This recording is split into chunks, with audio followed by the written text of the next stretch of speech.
Hello. We hope you're enjoying your stay at Toshi's place. To help you make the most of your time in Kamakura, we've prepared this sightseeing guide. Today, we'll introduce you to the Yoh Shomei Art Museum. Welcome, welcome, fellow explorers. Are you ready to discover a true hidden gem here in Kamakura? Just picture this. Stepping into a really tranquil, almost whispering forest in Kita Kamakura. And there, kind of nestled amongst the trees, you find this absolutely charming British-style house. That's the Yoh Shomei Art Museum. And trust me, it's so much more than just, a place to see art. It's like a sanctuary, a quiet retreat that truly feels like stepping right into a hopeful, serene picture book. Here, art, nature, and these really heartfelt messages, they all intertwine in the most beautiful, gentle way. And that's exactly what we want to explore in this deep dive. For you, we're not just listing paintings. We want to uncover how this specific museum offers, well, an incredibly unique and uplifting experience. It's about finding those moments of peace, making a genuine connection, and really experiencing a touch of magic during your Kamakura journey, something beyond a typical gallery visit. Okay, so let's start right at the beginning then. Got it. Who is Yoh Shomei, the artist behind this enchanting place? And how did his vision lead to creating such a distinctive kind of British-style sanctuary right here in a quiet Japanese forest? It seems, well, quite unexpected, doesn't it? It really is a remarkable story, full of unexpected turns. Yoh Shomei was born back in 1946 in Kumamoto City, actually quite close to the famous Kumamoto Castle. But his artistic path, it wasn't a straight line at all. Initially, he wanted to be a fashion illustrator. But then something pivotal happened. He saw the work of Karo Taniyuchi, who's another well-known picture book artist, and he was just profoundly moved by it. That experience completely shifted his focus, pulling him into the world of picture books. Wow, that's quite a pivot. From fashion illustration, which is so fast-paced, to the gentle world of picture books. What was it about Taniyuchi's art that hit him so hard? And how did that inspiration shape his own style when he debuted? That's a great question. Taniyuchi's work often captured these simple, profound moments with a quiet beauty, lots of nature, introspection, and this really influenced Shomei. He found his own voice exploring similar themes. He officially debuted in 1973 with Boku no Benchi ni Shiroi Tori. That translates to A White Bird on My Bench. And his style immediately stood out. Very gentle, delicate lines, soft colors, often quite pale. And these poetic words alongside the pictures, this quiet, sort of evocative approach really resonated. And his big break came when he was discovered by Takeshi Yanase. Takashi Yanase, the creator of M. Penman. The very same. A legend here in Japan, beloved by everyone. Yanase saw something really special in Shomei's work and helped launch his career as a fairy tale writer through his magazine Poetry and Fairy Tales. Wow, an endorsement from the M. Penman creator, that's huge. So it sounds like his art really took off after that. What kind of impact did his style have on popular culture, I mean? Oh, it definitely did. His work quickly became incredibly popular. You started seeing it everywhere. On Sanrio goods, stationery, lifestyle things, postcards, letter sets, even tableware. People were just captivated by his serene landscapes, that almost dreamlike quality he gives nature. Takashi Yanase famously described Shomei's unique approach as painting the air. Painting the air! I love that. It perfectly captures that feeling, doesn't it? It really does. It sums up that ethereal, almost breathable atmosphere in his illustrations. It's not just the objects, but the space, the light, the subtle feeling. Yeah, I can picture that. But his art isn't just about pretty scenery, is it? I get the sense it carries deeper messages, especially after a certain global event. You've hit on a really crucial point there. While his art is undeniably kind, beautiful, it also conveys these profound social and emotional themes. Those recurring images, you see the vast green fields, the clear blue skies, a solitary little house, trees, people, animals. They are just pretty pictures. They're powerful symbols. Stillness, solitude, inner peace. They invite you to think. And yes, absolutely. Following the Chernobyl disaster in the late 1980s, his work really evolved. He became deeply committed to tackling major social issues like peace and environmental concerns through his art. A key example is his incredibly moving picture book, Give Me Flowers, Not Landmines. Ah, I heard of that one. It doesn't just, state an anti-war message. It visually makes you feel the tragedy of conflict, the longing for peace. He has this amazing ability to create picture books that, well, you can feel them even without words. Quiet, heartfelt messages alongside the beauty. Think about the contrast in that book, delicate flowers against scarred landscapes. It evokes powerful emotions without needing lots of text. That's incredible. How his art can hold such weight, address these huge issues, but still keep that signature gentle touch. Yeah. And the museum itself, I understand it's not set up like a typical gallery space. Exactly right. The museum's designed to feel like a Western-style home. That was Shomei's concept. Right. The whole idea is that you're stepping into what was once the home of a poetic painter, his gentle wife, their 10-year-old daughter Leela, and 5-year-old son Claude. So this setup creates this incredibly welcoming, intimate atmosphere. You feel less like a visitor and more like, well, a friend dropping by. Like you're visiting their family home. Precisely. Oh. It immediately pulls you into the world of his art and this imagined family life. Okay, now that we understand Yoh Shomei's journey and the thought behind this museum, let's talk about what we absolutely must see once we step inside that charming house. And what are those unique touches we should look out for? I'm already picturing myself wandering through. Right. Well, once you're inside, you'll find this really thoughtfully curated collection. Around 70 to 80 pieces. This includes original illustrations from his picture books, some stunning watercolors, and even some quite vibrant oil paintings. And what's great is they have both permanent displays and rotating exhibits. Oh, good. Yeah, it means every time you visit, you're likely to see something new. Makes it worth coming back, definitely. That's fantastic. Always something fresh. And you mentioned themed rooms earlier. That sounds so lovely. Tell us more. Absolutely. The interior design is quite special that way. The museum is cleverly divided into these distinct themed rooms. You've got Father's room, Leela Chan's room, and Claude Kuhn's room, for example. Mhm. Each room has its own unique feeling, letting you experience different sides of his art and dive deeper into that imagined family life. As you move through, you'll just be surrounded by those captivating elements of his art. The big green fields, blue skies, the quiet houses, trees, people, animals. They really invite you to slow down, encourage reflection, inner peace. It sounds like the perfect escape, a place to genuinely unwind and let your mind wander. And outside, I hear the garden is just as enchanting. I always love a beautiful garden. You heard right. The garden is a huge part of the experience, a beautiful extension of that tranquil feeling inside. It's meticulously arranged, creates this peaceful little oasis. Yeah. And one of its real gems is the heart-shaped Anne's rose, which, as you might guess, symbolizes peace.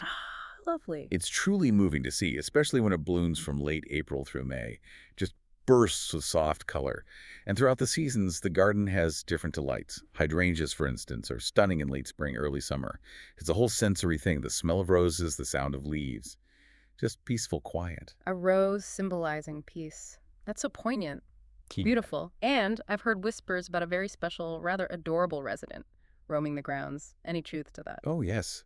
You must mean Emu, the beloved museum cat. Yes, Emu-kun. This charming, very friendly cat just freely wanders the grounds, adds such a unique, heartwarming touch. He is a bit of a local celebrity. And here's a fun little tip. They say spotting emu actually brings good luck. Really? Good luck. That's the rumor. So keep an eye out for our furry friend. He definitely adds to the magic. That's wonderful. A lucky cat. Okay, so beyond just looking at the art, how can you, our listener, really immerse yourself in this space, make the most of it? It sounds like it's designed for more than just a quick look around. It absolutely is. Yeah. It's designed for a deeper, more personal experience. One of the most welcoming things is the environment itself.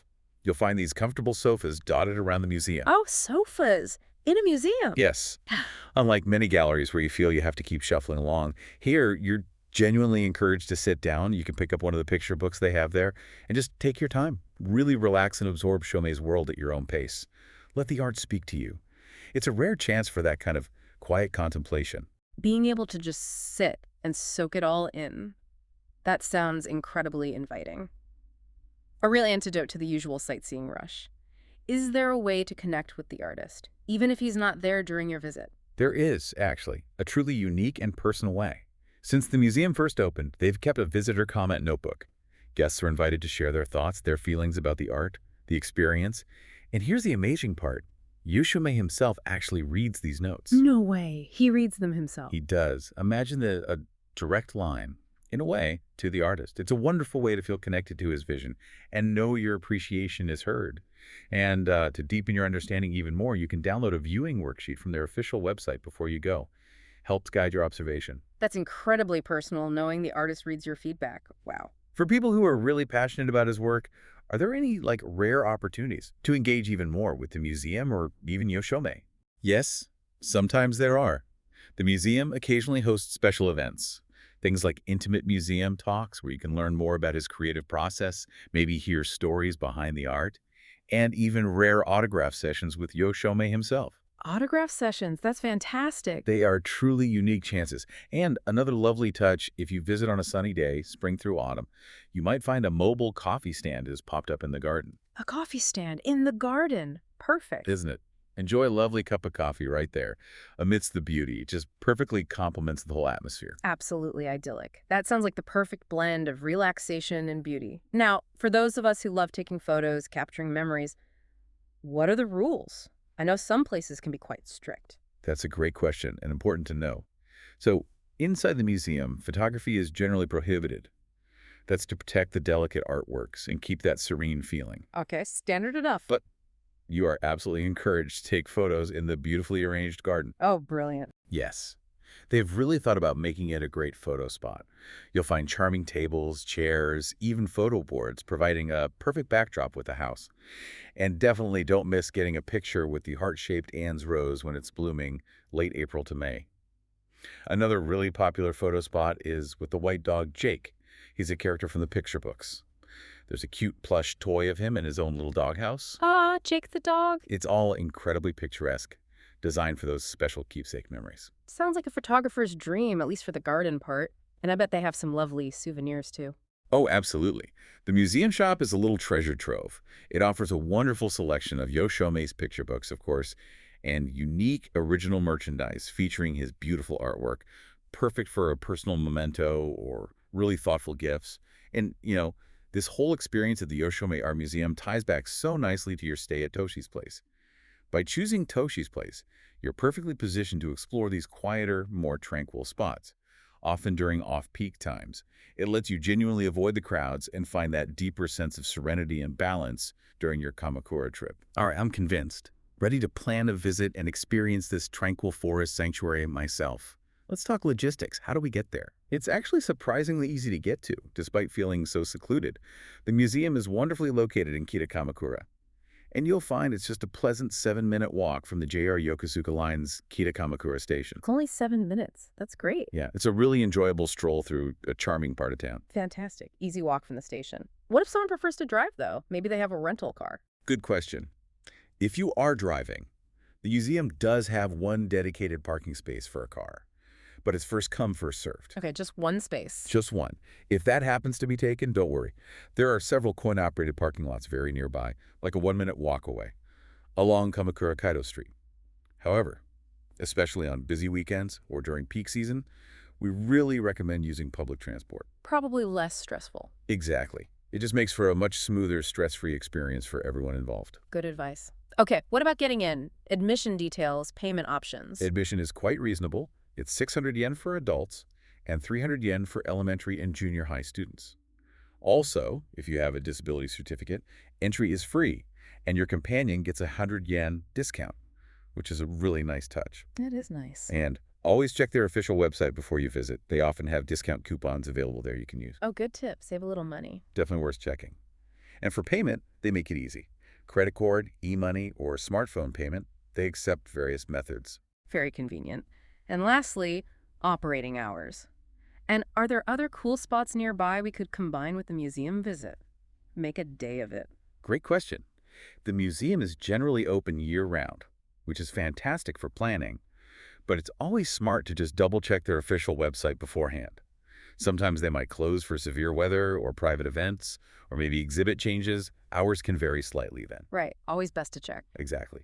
And its location is just perfect for combining with visits to other incredible historic temples nearby, like Meigitsuin Temple, famous for its hydrangeas, or the Grand Angakuji Temple. They're practically neighbors. Oh, wow. So you could really make a full day of it in Kamakura. Absolutely. It makes for a perfect outing. You get culture, history, art, and that breathtaking natural beauty all in one area. A truly delightful day exploring. What'd you think? We hope the rest of your stay at Toshi's place will be filled with wonderful memories. So as you continue exploring Kamakura, just remember the Yoh Shomei Art Museum. It offers, well, so much more than just looking at beautiful pictures. It's really an invitation to pause, to reflect, and to discover this unique pocket of peace right amidst Kamakura's amazing nature and history. It's like a gentle reminder, to slow down, to feel, and to connect. a truly perfect complement to the serene experience we hope you're having at Toshi's place, allowing you to embrace that wonderful balance, serenity, and discovery throughout your whole journey here.